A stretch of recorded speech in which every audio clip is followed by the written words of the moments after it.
واحد النصيحة نعطيها لكم، وياكم ثم وياكم ثم وياكم تخليو شي واحد يلبسكم بلاكه ديال درويش او لا درويشه، لانه درويش ودرويشه كتعني عندنا حنا هي انه انت حمار كنديروا لك بردعه خصنا نبردعوك خصنا نركبوا عليك. هذه هي معنى درويش. مشى داك الوقت ديال ان انسان درويش هي انسان مخلق، انسان مربي، انسان مؤدب، انسان ما كيتجاوزش الحدود.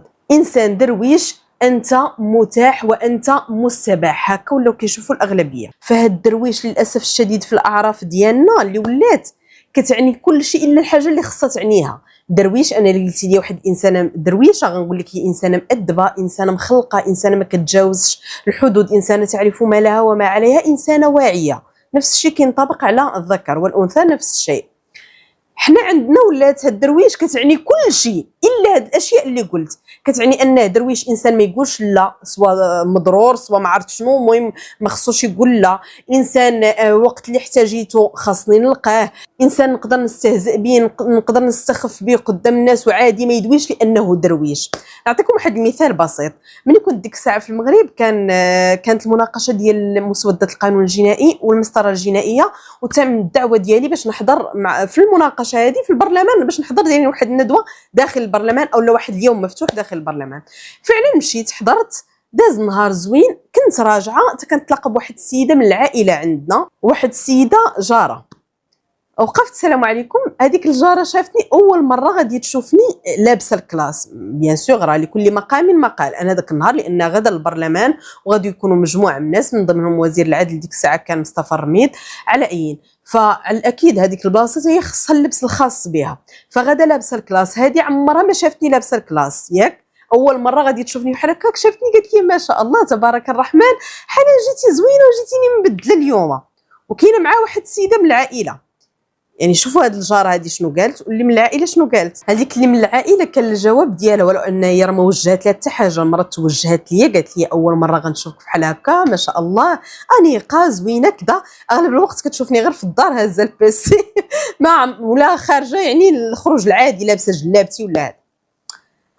فشنو كان الجواب ديال هاد السيده؟ قالت لها عرفتي هذه ملي كانت صغيره كنا كنقول لها كذا كذا كذا كنا كنضحكوا عليها. علاش؟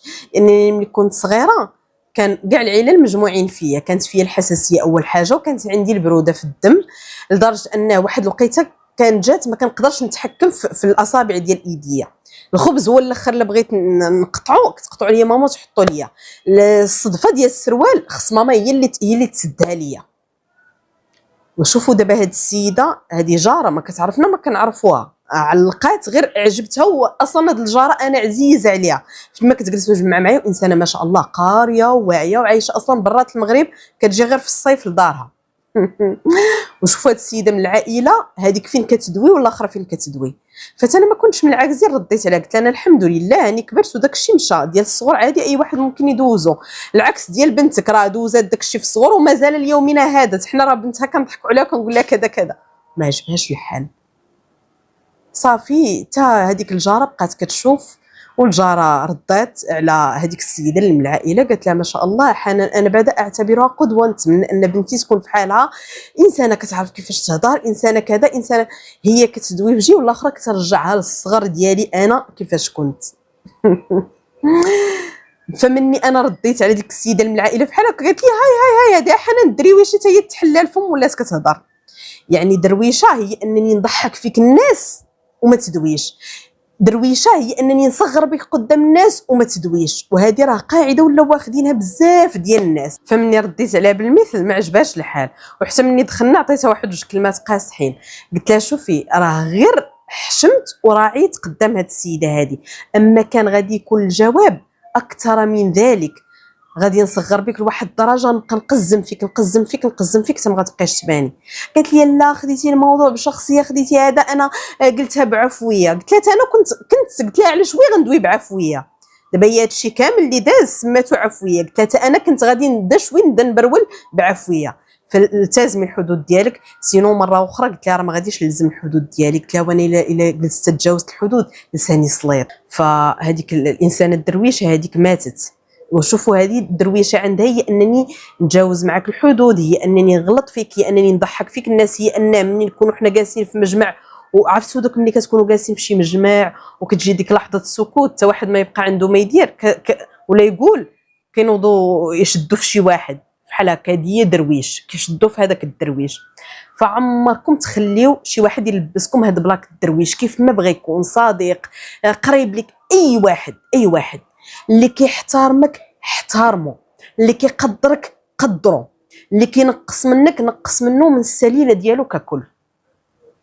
انت انسان وهو انسان، كاع ولا 9 شهور. فوياكم ثم وياكم ثم وياكم تخليو شي واحد يلبسكم هاد البلاكه ديال درويش. حيت الا كنت انا درويشه ولا مأدبه ولا مربيه ولا راه ماشي كلشي كيشوفني بنفس العين. يكفي انني انا عارفه راسي شكون، انا اليوم كحنان عارفه راسي شكون، عارفه راسي اش كنسوا، عارفه راسي المعارك اللي دزت منهم، عارفه المعارك اللي كنخوضهم بشكل شخصي وانا بوحدي.